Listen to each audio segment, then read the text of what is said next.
Guardian Cellars is this really cool, hip and young winery. It's actually owned by a police officer and a crime reporter who met on the beat. We needed somebody else to come in and really bring fresh set of eyes, just fresh set of ideas. We knew we had some limitations. We knew that color and changing things around were big for us. And to translate our story. Translate the fact that, police officer, reporter.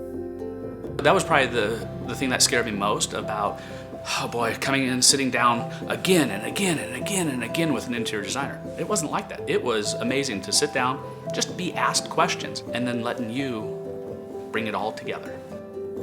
They have a wine called the Alibi, and it's kind of got this like cops and robbers brand to it. So it was really fun for us to work around that and kind of embody that in the interiors. One of my favorite parts of the project is how we use their brand colors. It's amazing what a coat of paint can do, especially when you're on a budget. I love this room. I love the color. I love the fabrics. I love the textures. I just love the warmth.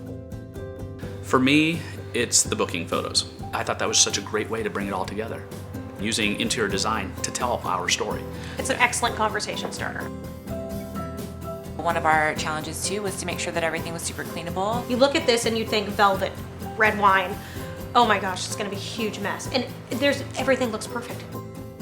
The idea to have tasting bars that rolled away, it really created a bigger square footage space, which was perfect for us. The before and after is spectacular.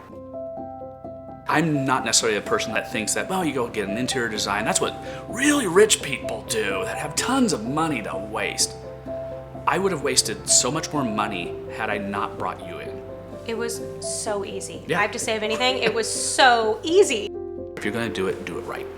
And this was done right.